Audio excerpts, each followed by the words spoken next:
Welcome to Storytales. Please like this video and subscribe to Storytales. I hope you enjoy the story. Let's begin. The digital clock on Jacob Rivers' dashboard read 7:43 p.m. when he pulled off the highway. His eyes burned from staring at spreadsheets all day, and his shoulders ached from hunching over his desk. Fridays at the firm always stretched longer than expected, but tonight he'd managed to slip away before a small victory. He adjusted the air conditioning vent. The Texas summer heat lingered well into the evening, making the black leather of his car seats stick to his back through his dress shirt. As he navigated the familiar streets of his childhood neighborhood, Jacob loosened his tie and allowed himself a small smile. The surprise visit had been a spontaneous decision. Alana had mentioned she was stopping by his parents' place earlier, and for once, Jacob thought it might be nice to join them. Maybe grab dinner together. His relationship with his mother Lorraine was complicated at best, but he was trying. For Alana's sake, if nothing else, 10 years of marriage had taught Jacob the value of compromise. At 36, he'd built his life around stability and trust. Sometimes he wondered if he'd become too predictable, too safe. The extra pounds he'd accumulated over the years seemed like physical evidence of his settled existence. The thought made him frown as he turned onto his parents' street. The neighborhood hadn't changed much, same manicured lawns, same brick houses with their neat gardens and American flags. His father had passed 3 years ago, but his mother had kept the place exactly the same. Jacob slowed as his parents' house came into view. The driveway held his mother's silver Lexus and, next to it, Alana's white Honda. The sight should have been comforting his family together, but something in his chest tightened inexplicably that he parked at the curb instead of pulling in. Force of habit, really. His mother had always preferred to keep the driveway clear for quick exits. Just dropping by, he muttered to himself as he killed the engine. The evening air hit him like a warm blanket as he stepped out of the air-conditioned car. Crickets chirped in the bushes. A sprinkler hissed a few houses down. Normal sounds. Peaceful. The front porch light was off. Strange, his mother never forgot to turn it on after sunset. Only the kitchen lights seemed to be on, casting a warm glow through the half-drawn curtains. Jacob moved up the concrete path, his dress shoes crunching softly on the gravel edging as he approached the front door. Voices drifted through the partially open kitchen window. His hand paused over the doorbell. He recognized those voices, Alana and his mother, but something about their tone made him hesitate. Jacob moved toward the window instead, drawn by a sudden, powerful instinct. Through the gap in the curtains, he could see them sitting at the kitchen table. Alana had her back to him, her dark hair falling loose around her shoulders. Across from her, his mother held a glass of red wine, gesturing as she spoke. They hadn't noticed him. "Dear, my son is so overweight, and I understand how that can be difficult for you as a woman." His mother's voice carried clearly through the window, casual and amused. Jacob froze. The comment stung, but it wasn't surprising. Lorraine Rivers had always been critical, always looking for flaws to pick at. He'd grown accustomed to her barbs over the years. What he wasn't prepared for was what came next. "Have you tried the guy I set you up with? He's the perfect lover and good for a woman's health." The words didn't register at first. They were too absurd, too impossible to process. Jacob felt his body go rigid, his breath catching in his throat. He must have misheard. "Yes, Mom, it was amazing." Alana's voice. Soft. Intimate. Pleased. The ground seemed to shift beneath Jacob's feet. A buzzing filled his ears, drowning out everything but those 6 words echoing in his mind. "Yes, Mom. It was amazing," his wife. His mother. The betrayal was so complete, so perfectly orchestrated, that Jacob couldn't even find the air to gasp. "Tell me more," his mother urged, leaning forward eagerly. "Logan said you two had quite the weekend when Jacob was at that conference in Houston." "It was different," Alana said, and Jacob could hear the smile in her voice. "He knows what he's doing. He makes me feel things Jacob never has." His mother laughed, a sound like glass breaking. "That doesn't surprise me. My son never had much imagination. Too much like his father, reliable but boring." "It's not just that," Alana continued, seemingly eager to confide. "Logan is attentive. He notices things. And physically, well, there's no comparison. I knew you two would hit it off, Lorraine said proudly. When I met him at my bridge club and heard he was single, I just had a feeling. I'm glad you did, Alana replied. I was so nervous at first, but you were right. Jacob works so much, he doesn't even notice when I'm gone. Men can be so oblivious, Lorraine agreed. Especially the Rivers men. Robert never suspected a thing either, bless his heart. Jacob felt bile rise in his throat. His father. His mother had cheated on his father too. The revelation shouldn't have shocked him, but it did another layer to the betrayal unfolding before him. How long did you? Alana's question trailed off. 25 years, Lorraine said without a hint of remorse. Different men over the years, of course. But it kept me sane in this marriage. I don't know if I could do that, Alana said. I mean, with Logan it's exciting, but Jacob and I have been together for 10 years. Lorraine waved her hand dismissively. Marriages evolve, dear. Sometimes they evolve into arrangements. Jacob provides stability. Logan provides excitement. It's the best of both worlds. I suppose you're right, Alana mused. And Jacob doesn't suspect anything. My son lives in his own little bubble, Lorraine said. Always has. Too trusting for his own good. Jacob's fingernails dug into his palms. The pain anchored him, kept him from shouting, from bursting through the door and confronting them. But a deeper instinct took hold, one that whispered of patience, of calculated response rather than emotional outburst. So instead, he stepped back, silently point 1 step, 2 steps, 3. He turned around and walked back to his car. Each movement was deliberate, controlled. His body operated on autopilot while his mind replayed the conversation in vivid, torturous detail. Yes, Mom. It was amazing that he got into his car and started the engine. The dashboard clock now read 7:52 p.m. 9 minutes. In 9 minutes, his entire world had collapsed. Jacob pulled away from the curb, driving exactly at the speed limit. No squealing tires. No dramatic exit. Just silence and the soft purr of the engine as he left behind the 2 women who had betrayed him most completely. As he drove, a cold clarity descended. The initial shock gave way to something else, something hard and unfamiliar. It settled in his chest like a stone, and with it came resolve he wouldn't confront them. He wouldn't give them the satisfaction of seeing him hurt. Instead, he would do something they clearly thought him incapable of. He would disappear. The plan formed with surprising speed. By the time he reached the highway, Jacob knew exactly what he needed to do. The office building stood empty except for the night security guard, who nodded at Jacob as he badged in. The guard didn't question his presence. It wasn't unusual for partners to return after hours, especially near the end of the fiscal quarter. Working late, Mr. Rivers? The guard asked.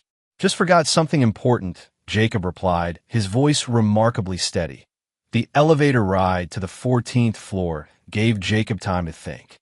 The numbness was wearing off, giving way to a cold, calculating anger that surprised him with its intensity. He had never considered himself a vengeful person, but then again, he had never been betrayed like this before. His office was exactly as he'd left it hours earlier. Neat, organized, efficient. Just like him. Boring, his mother called him. Reliable but boring. The words stung afresh as he sat down at his desk and switched on his computer. The family photo on his desk caught his eye. Him and Alana on their anniversary trip to Cancun last year. Her smile, once so genuine to him, now seemed like a mask. Had she been thinking of Logan even then? How long had the affair been going on? Jacob turned the photo face down and logged into his computer. First, the money. He accessed his personal banking portal and transferred everything from their joint accounts to a new account he created on the spot. The sum $176,432.19 represented years of careful saving. His hands didn't shake as he confirmed the transfer. Next, his retirement funds. It would cost him in penalties, but Jacob didn't hesitate as he initiated the withdrawal of his 401k. His investment portfolio was more complicated. He couldn't liquidate everything immediately, but he could transfer ownership. Jacob spent 40 minutes meticulously reassigning his stock holdings and mutual funds to the new account, .by930. He had moved or secured access to almost all of his personal assets. The only thing left was his stake in the company. For that, he needed Mark. Mark Daniels had been Jacob's business partner for 8 years. They'd built the firm together, turning it from a small startup into a successful mid-sized consulting agency. Mark was the closest thing Jacob had to a real friend. Jacob composed the email carefully. Mark, effective immediately, I am selling my shares. Do whatever you need to finalize the paperwork. I won't be returning that. I'll have my lawyer contact you next week with the details. The firm is yours now. Jacob's finger hovered over the send button. This was irrevocable. Once he set these wheels in motion, there would be no going back to his old life. Yes, Mom. It was amazing. Jacob hit send. He stared at the screen for a long moment, then began systematically deleting his personal files from the company server. Client information stayed. He wasn't vindictive enough to damage the business, but his personal projects, his notes, his presence in the digital space vanished file by file. When he was done, he logged out for the final time and left his company ID badge on the desk. The night air felt different now as Jacob stepped out of the building. He checked his watch. 10:17 p.m. Alana would be wondering where he was. She might have called. Jacob pulled out his phone. 8 missed calls. 5 from Alana. 3 from his mother. No voicemails. He considered listening to the text they'd left, but decided against it.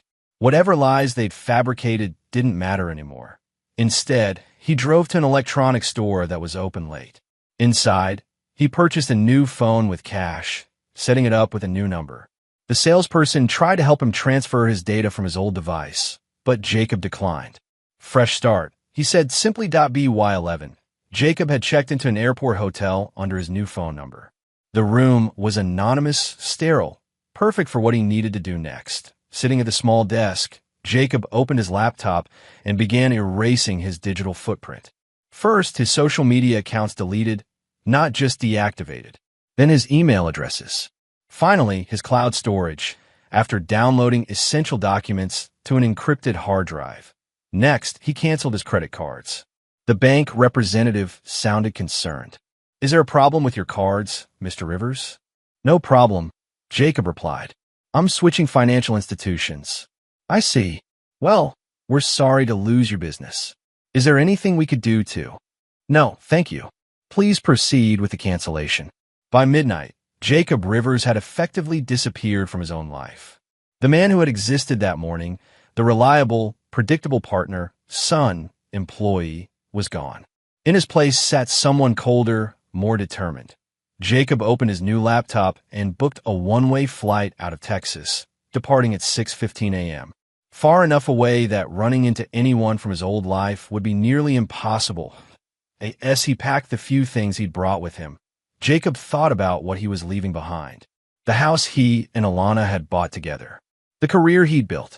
The life he'd thought was solid and true. All of it based on lies. He lay down on the hotel bed, but didn't sleep. Instead, he stared at the ceiling, replaying his marriage in his mind. Had there been signs? Moments when Alana had seemed distant or distracted. Times when she'd been unavailable and he'd accepted her excuses without question, too trusting for his own good. His mother's words echoed in his mind. Well, that trust was gone now, burned away like morning fog under a merciless sun. When his alarm went off at 4:30 a.m., Jacob was already awake. He showered, dressed in the clothes he'd worn the day before, and checked out of the hotel. The night clerk barely looked up from her phone as he returned the key card. The drive to the airport was quiet, the roads nearly empty in the pre-dawn darkness. Jacob returned his rental car and made his way to the terminal, a single carry-on bag containing everything he now owned. As he waited at the gate, Jacob's phone, his old phone, buzzed one last time. He looked at the screen. Alana. The text preview showed just 3 words, "Where are you?" Jacob powered off the phone and dropped it into a trash can before boarding the plane. For 5 years, Alana and Lorraine searched for him. Alana filed a missing persons report the day after Jacob disappeared. The police investigated, questioning his colleagues, checking credit card statements, searching bank records. They found nothing. It was as if Jacob Rivers had simply vanished in a thin air. Lorraine contacted old friends, distant relatives, anyone who might have heard from her son. She posted flyers with Jacob's photo and a phone number to call. She hired a private investigator who tracked down every lead, no matter how unlikely. Nothing. He's gone, the detective finally told them after months of searching. And for what I can tell, he left voluntarily. Sometimes people just leave. Alana refused to believe it at first. The Jacob she knew wouldn't walk away from his responsibilities, from his life, from her. He was dependable, predictable, boring. But as weeks turned into months and months into years, the reality sank in. Jacob was gone. Logan Vaughn, the bartender Lorraine had introduced Alana to the man she had cheated with, had his own theory. He was too weak to handle the truth. Logan told Alana over drinks one night, 3 years after Jacob's disappearance. Some men just can't face reality. Alana nodded, but something about Logan's assessment didn't ring true. The Jacob she had known for 10 years might have been predictable, but he hadn't been weak. What neither Alana, nor Lorraine, nor Logan understood was that Jacob had never been lost. He had simply left them behind. The first 6 months after Jacob vanished were the most thrilling of Alana Rivers' life. Logan Vaughn materialized in her bed 3 nights after Jacob disappeared. He brought takeout, wine, and the kind of attention that made her forget temporarily about the husband she had lost. He didn't ask too many questions about Jacob's disappearance. He simply filled the void with his presence. "You look tense," Logan said one evening, 3 weeks after Jacob had gone missing. "Let's go somewhere." They ended up in New Orleans for the weekend. Alana hadn't bothered to call Jacob's mother before leaving. What was the point? She was an adult. She could make her own decisions now. For the first time in her life, Alana felt truly free. No checking in with Jacob about budget concerns. No enduring Lorraine's subtle criticisms about her clothes, her hair, her choices. Just spontaneity, passion, and the kind of excitement she'd convinced herself her marriage had lacked. But freedom, Alana discovered, came with unexpected costs. Jacob watched it all unfold from a distance. 5 years had changed him. Not just physically, though the extra weight was gone, replaced by the kind of muscle that came from daily discipline rather than vanity, but fundamentally. His apartment in Seattle was sparsely furnished, but comfortable. His job as a financial consultant provided enough income without the visibility of his former position. His neighbors knew him as Thomas, a private man who kept to himself. Every morning, Jacob ran 5 miles along the waterfront, regardless of the Seattle rain. Every evening, he cooked himself a simple, healthy meal. Every week, he checked on those he had left behind, not out of concern, but out of a cold, patient desire to see justice unfold naturally. Tonight, Jacob sat at his kitchen table, laptop open, a cup of black coffee cooling beside him. The room was dark except for the blue glow of the screen. On it, a social media post from Logan Vaughn, "Vegas, baby, 4th time's the charm." The photo showed Logan at a roulette table, arm around a woman who wasn't Alana. The timestamp was from 3 days ago. Jacob closed that tab and opened another, his anonymous email account. There, an update from the private investigator he'd hired to track certain activities. The report was clinical, detached. Subject L. Vaughn currently unemployed, 5th position lost in 18 months. Financial records indicate mounting debt. Gambling losses estimated at $140,000 over past 2 years. Subject A. Rivers still residing at 1422 Elmwood Drive. Multiple late payment notices on mortgage. Medical records access per request. Indicate routine visits only. Jacob sipped his coffee. It had gone cold, but he didn't notice. He typed a brief response to the investigator. Continue monitoring. Send updated bank records for L. Rivers, when available, that he closed the laptop and stood, stretching muscles that had grown tight from stillness. The wall calendar caught his eye. October 17th was circled in red, a date Jacob had marked years ago. It was coming up in 3 weeks, the 5-year anniversary of his disappearance. Jacob walked to the window, looking out at the Seattle skyline, lights glimmering against the night sky. 5 years of patience. 5 years of planning. 5 years of watching karma do most of his work for him, With just the occasional nudge from the shadows, his phone buzzed. A text from Emma, the woman he'd been seeing for the past few months. Smart, independent, perceptive, everything Alana had pretended to be. Still on for dinner tomorrow. Jacob typed back, 7 p.m. I'll cook. He set the phone down and returned to the window. Soon, very soon, he would complete what he had started 5 years ago. Back in Texas, Alana's excitement had curdled into anxiety. Logan's spontaneity, once thrilling, revealed itself as recklessness. Weekend trips became gambling sprees. Passionate nights became drunken arguments. Money, which had never been a concern with Jacob, became a constant source of tension. What do you mean you can't pay your half of the rent? Alana asked, 6 months into their relationship. They were standing in her kitchen, the kitchen she had once shared with Jacob. Logan shrugged, opening her refrigerator to grab a beer. Bad week at the tables. I'll make it up next month. That's what you said last month. What's the big deal? You got savings, right? He popped the cap off the bottle and took a long drink. That's not the point, Alana said, frustration building. We agreed to split expenses. Logan's easy smile faltered for a moment. Look, if you're going to be like this, maybe I should just crash at Mike's for a few days. Maybe you should. He did. For 3 weeks. Alana spent those weeks alternating between anger and fear. Fear that she had made a terrible mistake. Fear that she would end up alone. When Logan returned, bringing flowers and apologies, she accepted both too quickly. 2 years after Jacob's disappearance, Alana found herself sitting across from Lorraine at the same kitchen table where everything had begun. The table where Jacob had overheard their betrayal, though neither woman knew that. I don't understand why you put up with him, Lorraine said, stirring sugar into her tea. Logan was supposed to be fun, not a financial burden. It's complicated, Alana said. No, it's not. He's using you. Alana bristled. Like you used Robert? 25 years, you said. Lorraine's spoon clinked against the cup as she set it down. That was different. How? I maintained control. I kept my dignity. Lorraine's lips pressed into a thin line. You're letting this man drain you dry. You introduced us. For an affair, dear. Not for whatever this has become. Lorraine waved her hand dismissively. Where's your self-respect? The question hung in the air between them. Alana had no answer. That night, alone in bed, Logan was out with the guys. Alana stared at the ceiling and asked herself the same question. Where was her self-respect? Why'd she lost it? And why, after all this time, did she still sometimes reach for Jacob in the middle of the night, only to find cold, empty sheets? 3 years after Jacob's disappearance, Alana felt the lump a small, hard knot under her skin, discovered one morning in the shower. She ignored it for 2 weeks, hoping it would go away on its own. When it didn't, she finally made a doctor's appointment. The diagnosis came back on a Tuesday afternoon. Stage 3 breast cancer. We need to start treatment immediately, Dr. Wilson said, her voice gentle but firm.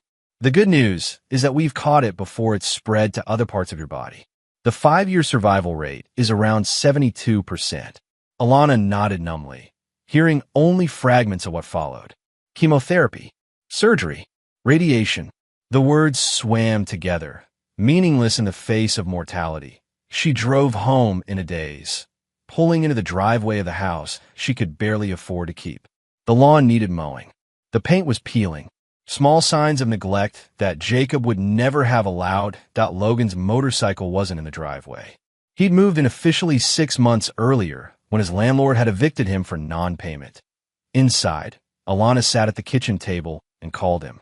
The phone rang 6 times before going to voicemail. She hung up without leaving a message. Next, she called Lorraine. I can't talk right now, her mother-in-law said after Alana told her the news. I have bridge club. We'll discuss this tomorrow. They never did. Lorraine stopped taking Alana's calls after that. No explanation. No excuses. Just silence. When Logan finally came home 2 days later, Alana told him everything. The diagnosis, the treatment plan, the fear coiling in her stomach like a snake. Cancer, he repeated, his face blank. That's Jesus, Alana. That's heavy. I start chemo next week, she said. The doctor says I'll need someone to drive me. I won't be able to drive myself home after treatments. Logan ran a hand through his hair. Next week? How about that thing in Houston next week?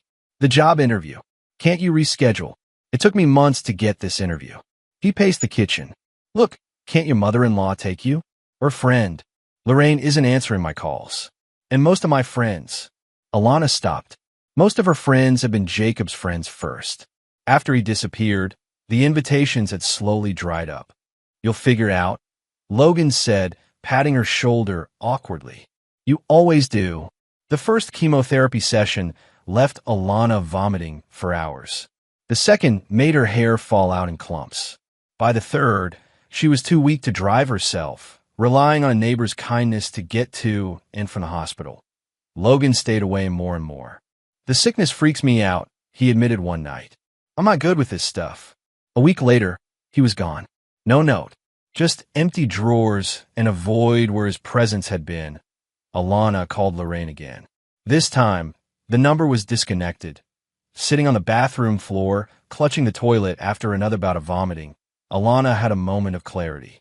The kind that comes only when you've lost everything that once seemed important. She needed Jacob, not Logan's excitement or Lorraine's approval. Those had proven worthless in the face of real hardship. She needed the steadiness, the reliability, the unwavering support that she had thrown away 5 years ago. For the first time, Alana understood exactly what she had lost, and she was determined to find it again. It took Alana 3 months of searching to find an address linked to Jacob. She hired a private investigator with money she didn't have, leveraging the equity in her rapidly devaluing home. The PI didn't sound hopeful on the phone. 5 years is a long time, he said. People who want to disappear usually stay disappeared. Just try, Alana insisted. Please. 2 months later, he called back. I might have something. A Thomas J. Rivers in Seattle. Middle name Jacob. The age fits, but there's no photo ID on file. Could be your husband. Could be a coincidence.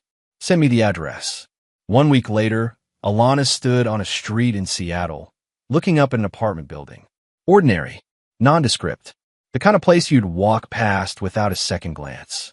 The kind of place a man who wanted to disappear might choose. Her hand shook as she pressed the buzzer for apartment 507. No response. She pressed again. Nothing. He usually gets home around 6, a woman said behind her. Alana turned to see a neighbor unlocking the main door, grocery bags in hand. Thomas, right? Quiet guy. Keeps to himself. Alana nodded, not trusting herself to speak. You can wait in the lobby if you want, the woman offered. It's going to rain soon. It was 5:42 p.m. when Jacob entered the lobby. Alana had been sitting on a bench near the elevator for almost an hour, rehearsing what she would say. All her practiced words evaporated when she saw him.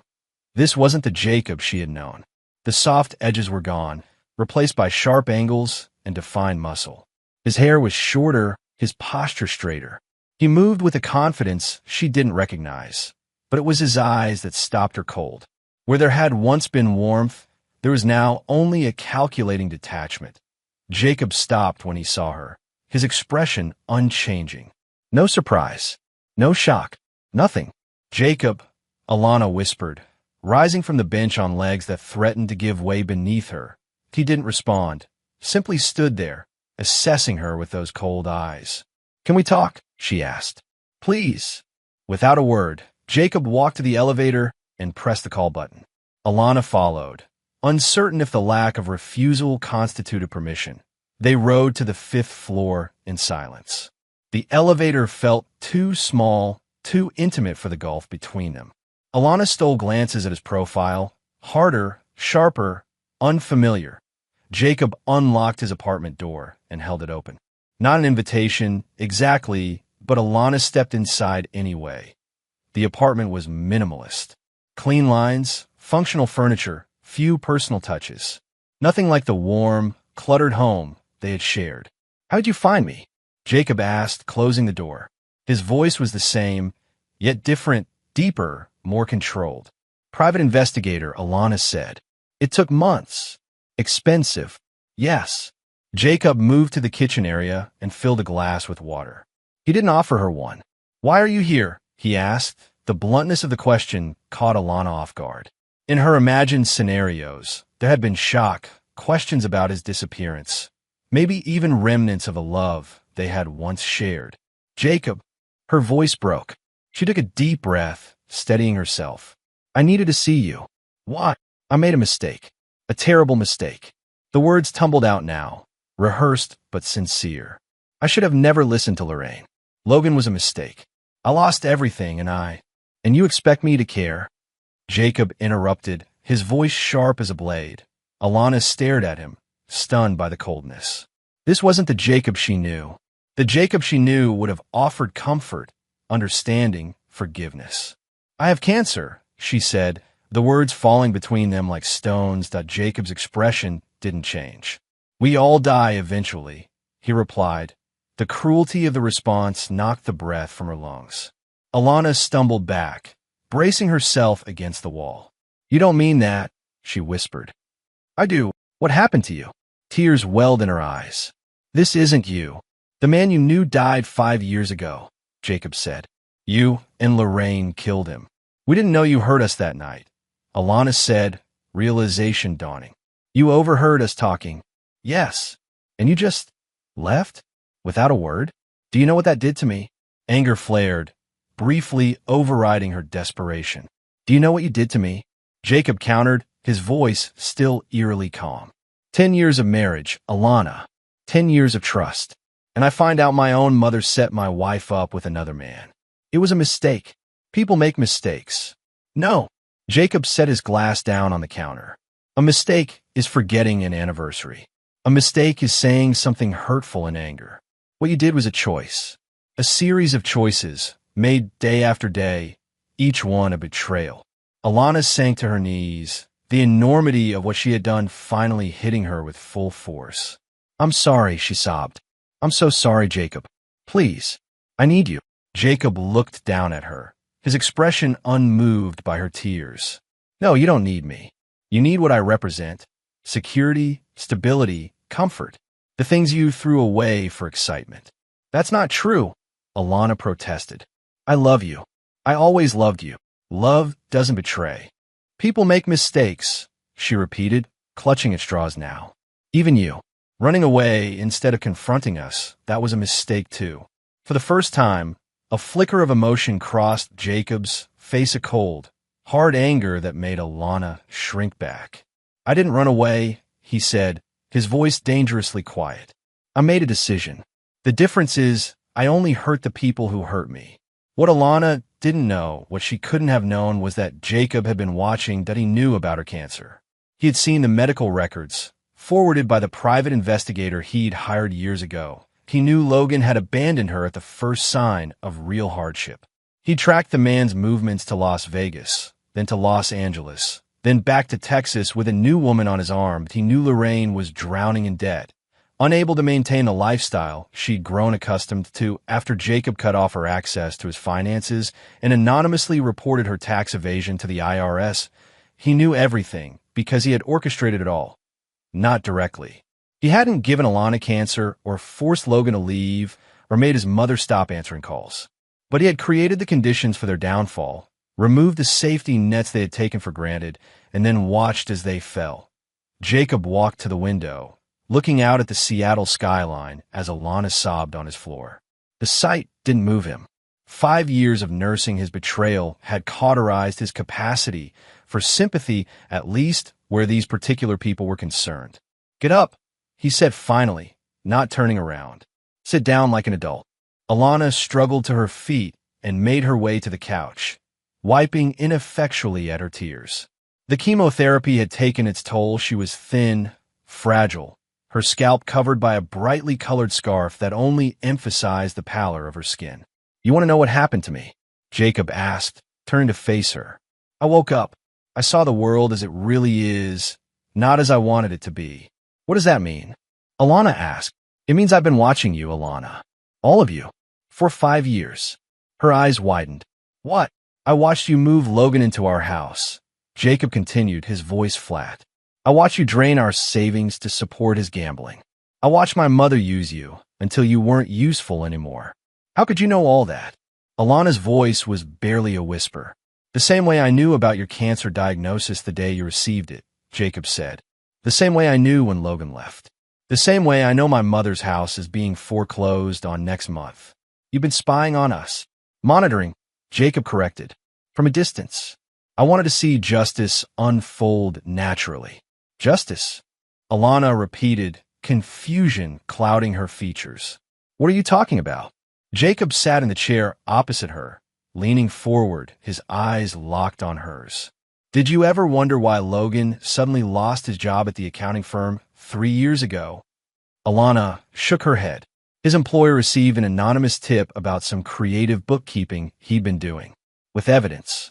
Jacob's mouth curved in something that wasn't quite a smile. Or why your mortgage payment suddenly increased last year? The bank said it was an adjustment in the terms. Alana said slowly, the pieces beginning to connect in her mind. And Lorraine's steady income from her investment portfolio, the one that suddenly dried up 2 years ago. Understanding dawned on Alana's face, followed by horror. You did all that? You ruined us. No, Jacob said with quiet certainty. I merely removed my protection. Everything else, you did to yourselves. That's cruel, Alana whispered. That's not the man I married. You're right. The man you married believed in loyalty and honesty. He believed his wife loved him.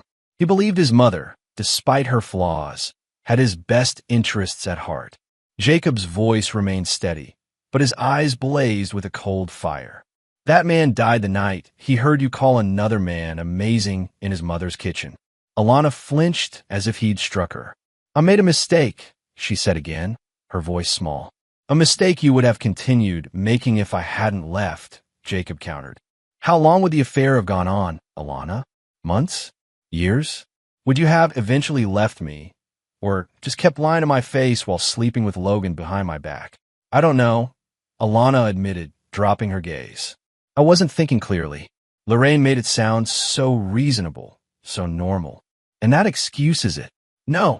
She looked up, tears streaming down her face again. Nothing excuses what I did. But people can change, Jacob. I've changed.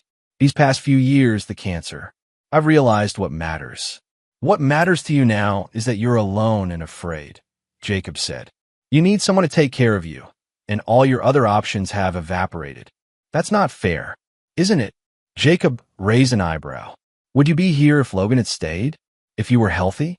If your life hadn't fallen apart? Alana had no answer for that. I loved you once, Alana, Jacob said, his voice softening slightly. Not with forgiveness, but with the weariness of a man stating a simple, painful truth. But you killed that man 5 years ago. The words hung in the air between them, final and irrevocable. Alana's shoulders slumped, the last of her hope draining away. What happens now? She asked, her voice hollow. Alana stared at him, tears streaming down her face. The weight of his words and the truth behind them seemed to physically crush her. She had come seeking forgiveness, seeking salvation. Instead, she had found a man utterly transformed by betrayal, a man whose capacity for forgiveness had been burned away by her actions. I loved you once, Alana, Jacob said, his voice quiet but final. But you killed that man 5 years ago. The words hung in the air between them, a death knell for any hope of reconciliation. In that moment, Alana finally understood the full magnitude of what she had lost, not just a husband, but a man who had loved her completely, whose trust she had shattered beyond repair, and there was nothing she could do to fix it. Silence filled the apartment after Jacob's words. The truth, harsh and uncompromising, hung in the air between them. Alana's face crumpled, her shoulders slumping as the last ember of hope extinguished in her eyes. Jacob, she whispered, her voice breaking. Please, she reached across the space between them, her thin hand trembling as it moved toward his. Her fingers, once adorned with the wedding ring he'd placed there, now bare and bony from illness, stretched toward him in desperate supplication. Please, I just need. Alana's voice caught on the words. Jacob watched her hand approach. For a fraction of a second, memory flashed through him, holding that same hand on their wedding day, squeezing it reassuringly before business meetings with his mother, feeling it against his chest as they slept. Then, deliberately, he pulled his hand away. You need me like I needed you that night. Jacob asked, his voice quiet but cutting. When you laughed with my mother about cheating on me? Alana's breath hitched, a small, painful sound. Her eyes widened, understanding finally dawning on her face. All these years, she had wondered why he left without a word, why there had been no confrontation, no demands for explanation. Now she knew he had heard everything. He had stood outside that kitchen window and listened as she destroyed their marriage with casual cruelty. I didn't laugh, she protested weakly. I never laughed at you. Didn't you? Jacob's gaze was steady, unflinching.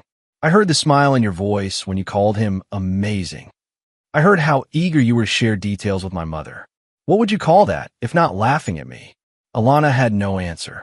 Her hand remained suspended between them, a bridge to nowhere. I trusted you with my life, Jacob continued. With my heart. And you discussed me like I was a defective appliance to be replaced. We can fix this, Alana said, desperation making her voice crack. People make mistakes, but they can change. I've changed, Jacob. The cancer, losing everything, it makes you see what matters. What matters to you is survival, Jacob replied. Now that you're alone and sick, you remember the man who would have stood by you through anything. That's not fair. Fair. Jacob's laugh was short, humorless. Was it fair when my mother set my wife up with another man? Was it fair when you took him to our bed?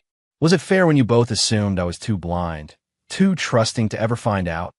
Alana's hand finally dropped, falling limply to her lap.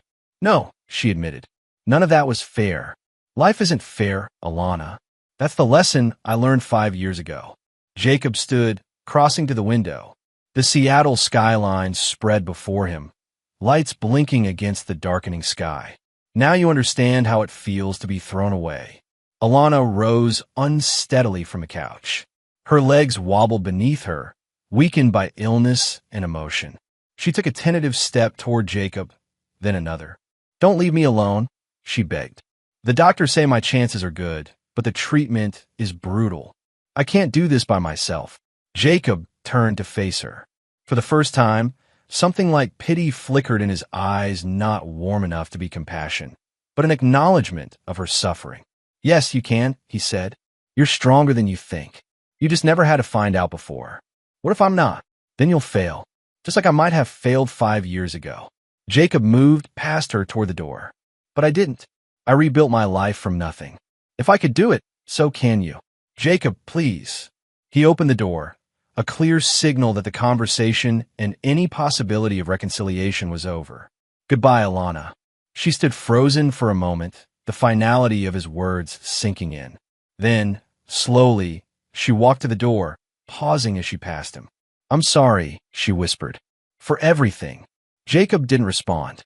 He simply watched as she stepped into the hallway, her back straight despite everything. Whatever else had changed about Alana Rivers, she still had her pride. As she turned toward the elevator, Jacob spoke one last time. Alana. She looked back, a flicker of hope crossing her face. Fight the cancer, he said. Live your life. But do it without me. And then, he closed the door. Jacob stood with his hand on the doorknob for a long moment after Alana left. He listened to her footsteps receding down the hallway, waited for the elevator's soft chime and the mechanical whir as it carried her away. Only then did he exhale, a breath he hadn't realized he was holding. 0.5 years of anticipation, of careful planning and patient waiting, culminated in this moment. He had imagined it differently, satisfaction, perhaps, or a sense of justice finally served. Instead, he felt empty, not regretful, not quite at peace, but as if something long festering had finally been excised. Jacob moved to the kitchen and poured himself a glass of water. His phone buzzed on the counter, a text from Emma. Still on for dinner tomorrow? He typed back, yes. 7 p.m. at your place. Life continuing, moving forward. That was the real victory, he realized.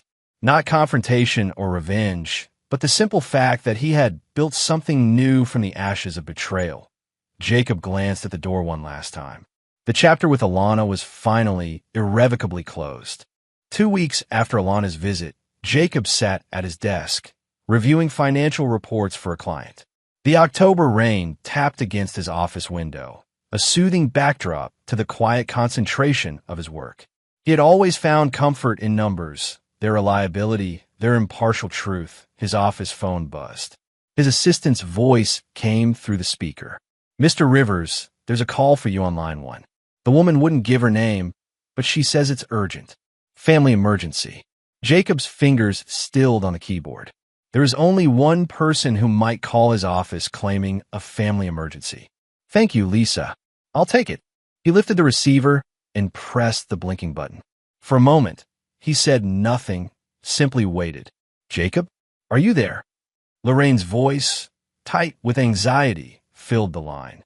"I'm here," he replied, his tone neutral. "Oh, thank God." Relief flooded her voice. "I've been trying to reach you for weeks. Alana finally told me she found you in Seattle. Why didn't you tell me you were alive? Do you know what you put me through?" Jacob's grip tightened on the phone. The audacity was breathtaking. Her first concern was for her own suffering, not his. "What do you want, Lorraine?" he asked. "I want to see my son," she said. "I've made mistakes, terrible mistakes, but I'm still your mother. Biology doesn't entitle you to a relationship," Jacob replied. "You forfeited that right 5 years ago. I know you're angry about Alana and Logan," Lorraine pressed on, "but you have to understand, I was just trying to help. Your marriage seemed so stale. I thought a little excitement would be good for both of you." Jacob closed his eyes, fighting the fresh wave of anger her justification provoked. When he spoke again, his voice was controlled, measured. "You set my wife up with another man," he said. "You encouraged her to cheat on me. You laughed together about it in your kitchen. And you think that was helpful?" "It wasn't like that," Lorraine protested. "You're making it sound worse than it was. I heard you, Mother. I was there that night. I stood outside your kitchen window and heard every word." Silence on the line. Then, quietly, "Oh, yes." "Oh, Jacob, I didn't mean." "Yes, you did." He cut her off. "You meant exactly what you said. You thought I was too blind, too stupid to ever find out. Just like Dad never found out about your 25 years of affairs." Another silence, longer this time. "How did you know about that?" Lorraine finally asked. "I heard you tell Alana that night, too." "Jacob, listen to me." Lorraine's voice hardened, shifting to the authoritative tone she had used throughout his childhood when backed into a corner. "What's done is done. We need to move forward. I'm in trouble, and I need your help." "What kind of trouble?" "Financial trouble." Lorraine's voice dropped, as if admitting a shameful secret. "They're foreclosing on the house. My investments have collapsed. I can't make the payments anymore. And I need money, Jacob. Alone, just until I get back on my feet." Jacob leaned back in his chair, gazing out at the rain-slicked Seattle skyline. The symmetry was almost poetic. Lorraine, who had once wielded financial security as a tool of control, now reduced to begging for help. "No," he said simply. "No." Lorraine's voice rose in disbelief. "Just like that? I'm your mother. I raised you. I gave you everything. And then you took away the one thing that mattered," Jacob replied, his voice calm. "My trust. This is about more than trust, Jacob. This is my home, our home. The house you grew up in. The house where you betrayed Dad for 25 years, Jacob countered. The house where you orchestrated the destruction of my marriage. That home." "You can't be this cruel," Lorraine said. "Not my son. Your son died 5 years ago," Jacob said, echoing the words he had spoken to Alana. "You and Alana killed him." "Jacob, please." "Goodbye, Lorraine." He set the receiver back in its cradle, cutting off her protests mid-sentence. For several minutes, Jacob sat perfectly still, waiting for regret or doubt to creep in. They didn't. Instead, a sense of finality settled over him. Another door closed. Another chapter ended. His cell phone rang Lorraine again, using her personal number this time. Jacob declined the call without hesitation. A minute later, a voicemail notification appeared. Against his better judgment, Jacob tapped to listen. "Jacob, honey, your mother needs you." Lorraine's voice came through, tearful but still manipulative. "I made mistakes, but—" Jacob deleted the message before it finished. He didn't need to hear more justifications, more attempts to minimize what she had done. He had given Lorraine exactly what she deserved, the same abandonment she had facilitated in his life. Over the next week, The calls continued from different numbers at different times of day. Jacob blocked each one systematically. Eventually, they stopped. The silence that followed felt like victory. 7 days after Lorraine's first call, Jacob received an email from the private investigator he had hired years ago. The message was brief. L. Rivers evicted from 1422 Oak Lane this morning. Property officially in foreclosure. Photographs attached, as requested. Jacob clicked through the images. Lorraine's belongings piled unceremoniously on the front lawn of the house he had grown up in. Neighbors watching from a distance. A locksmith changing the front door locks. The final photograph showed Lorraine herself, sitting on a bench across the street, looking small and defeated. For a moment, Jacob felt a flicker of the filial bond that had once seemed unbreakable. Then he remembered her voice in the kitchen that night. My son never had much imagination. Too much like his father, reliable, but boring. The flicker died. Jacob closed the email and returned to his work. Numbers on a spreadsheet. Clean. Predictable. Trustworthy. The rain continued to fall against his window, washing away the past one drop at a time. On Friday evening, Jacob left his office promptly at 6. The Seattle rain had given way to a crisp autumn clarity, the kind of evening that painted the city in sharp relief against a darkening blue sky. He drove to his apartment, showered, and changed into casual clothes. Dark jeans and a charcoal sweater. 5 years ago, he would have agonized over his appearance, worried about the extra pounds that had accumulated around his middle. Now, lean and fit from daily discipline, he dressed with the easy confidence of a man comfortable in his own skin. At precisely 7:30 p.m., Jacob pulled into the driveway of a small craftsman house in a quiet neighborhood north of the city. Lights glowed warmly from within, illuminating curtain windows. A home, not just a house. Emma opened the door before he could knock, as if she had been watching for his arrival. She smiled a genuine smile that reached her eyes, not the practiced curves that had characterized Alana's expressions in the later years of their marriage. You're punctual as always, she said, stepping back to let him in. Some habits are worth keeping, Jacob replied, handing her the bottle of wine he had brought. Emma was nothing like Alana. Where Alana had been conventionally beautiful, the kind of woman who drew appreciative glances in public, Emma was striking in a different way. Her dark hair was cut short in a practical style that suited her angular face. She moved with purpose rather than grace, her gestures economical and direct. She was a graphic designer who approached life with the same clear-eyed precision she brought to her work. They had met at a coffee shop 6 months ago. Jacob had been reviewing reports. Emma had been sketching logo designs for a client. Their tables had been adjacent, and when Jacob accidentally knocked over his coffee, nearly ruining her work, she had reacted not with anger, but with a kind of amused resignation that had caught him off guard.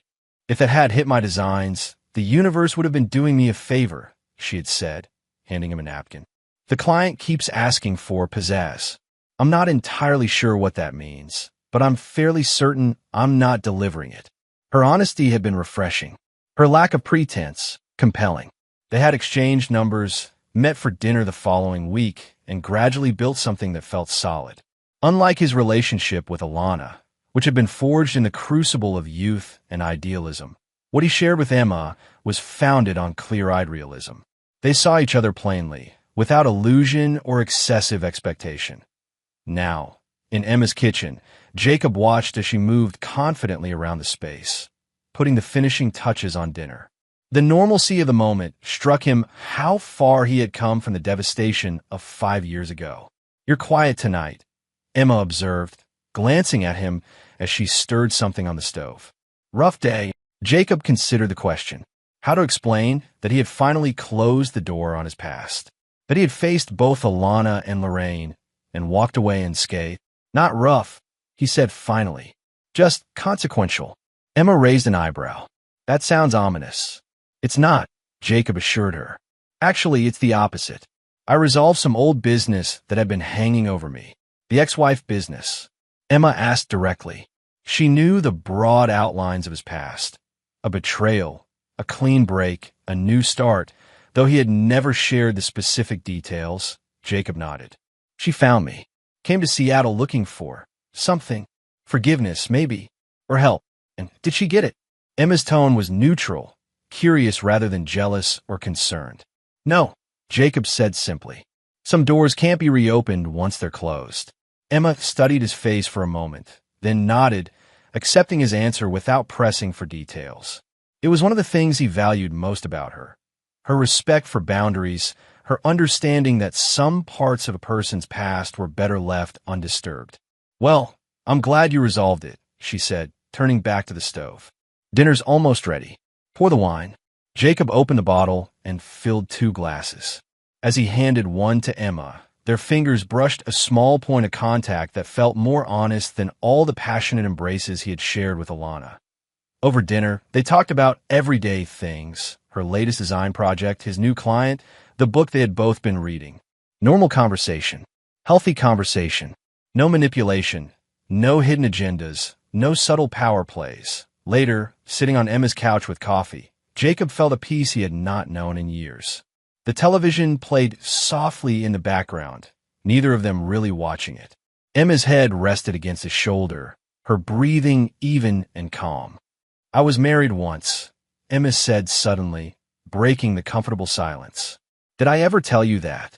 No, Jacob replied, surprised. You didn't. It was brief. 3 years.